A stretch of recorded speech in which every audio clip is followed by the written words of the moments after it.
Hello everyone, welcome back to my channel. ಬ್ರಾಹ್ಮಿ ಅಥವಾ ಒಂದೆಲಗ ಸೊಪ್ಪಲ್ಲಿ ತುಂಬಾ ಮೆಡಿಸಿನಲ್ ಪ್ರಾಪರ್ಟೀಸ್ ಇದೆ. ಇದು ಮಕ್ಕಳಲ್ಲಿ ಮೆಮೊರಿ ಪವರ್ನ ಇನ್ಕ್ರೀಸ್ ಮಾಡಲಿಕ್ಕೆ ತುಂಬಾ ಹೆಲ್ಪ್ ಆಗುತ್ತೆ, ಹಾಗೂ ಗ್ರಾಸ್ಪಿಂಗ್ ಪವರ್ ಕೂಡ ಚೆನ್ನಾಗಾಗುತ್ತೆ. ಈ ಒಂದೆಲಗ ಬೆಳೆಸ್ಕೊಂಡು ನಾವು ಒಂದು ತಂಬುಳಿನ ಹೇಗೆ ಮಾಡೋದು ಅನ್ನೋದನ್ನ ನೋಡೋಣ ಬನ್ನಿ. ಇಲ್ಲಿ ನಾನು ಒಂದು 10ರಿಂದ 15 ಒಂದೆಲಗ ತೊಗೊಂಡಿದ್ದೀನಿ, ಒಂದು 5-6 ಅಜ್ವಾನದೆಲೆ ತೊಗೊಂಡಿದ್ದೀನಿ, ಒಂದು 4 ಹಸಿಮೆಣಸಿನ್ಕಾಯಿ ತೊಗೊಂಡಿದ್ದೀನಿ. ಈಗ ಇದನ್ನೆಲ್ಲ ಚೆನ್ನಾಗಿ ಮೊದಲಿಗೆ ತೊಳ್ಕೊತಿದ್ದೀನಿ. ಈಗ ಒಂದು ಕಡಾಯಿಗೆ ಒಂದು ಸ್ವಲ್ಪ ಎಣ್ಣೆ ಬಿಸಿ ಮಾಡಿಕೊಂಡು ತೊಗೊಂಡಿರೋ ಬ್ರಾಹ್ಮಿ ಎಲೆ, ಅಜ್ವಾನದೆಲೆ ಹಾಗೂ ಹಸಿಮೆಣಸಿನ್ಕಾಯಿನ ಸ್ವಲ್ಪ ಚೆನ್ನಾಗಿ ಫ್ರೈ ಮಾಡ್ಕೊತಿದ್ದೀನಿ. ಇವು ಚೆನ್ನಾಗಿ ಫ್ರೈ ಆದ ನಂತರ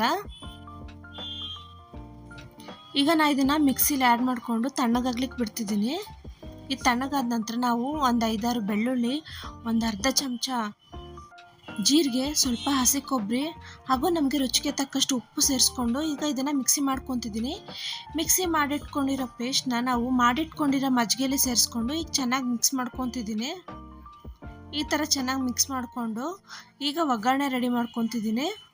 ಇದು ಕ್ವಿಕ್ಕಾಗೂ ಮಾಡ್ಬೋದು ಹಾಗೂ ತುಂಬಾ ರುಚಿಯಾಗಿರುತ್ತೆ.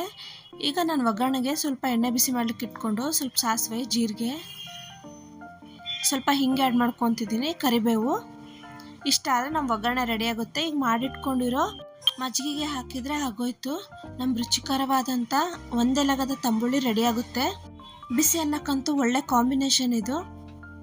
ಈ ತಂಬುಳಿ ರೆಸಿಪಿ ನಿಮಗೆಲ್ಲ ಇಷ್ಟ ಆದರೆ ಪ್ಲೀಸ್ ಲೈಕ್ ಮಾಡಿ, ಶೇರ್ ಮಾಡಿ ಹಾಗೂ ನನ್ನ ಯೂಟ್ಯೂಬ್ ಚಾನಲ್ನ ಸಬ್ಸ್ಕ್ರೈಬ್ ಮಾಡೋದನ್ನು ಮರಿಬೇಡಿ. Thank you.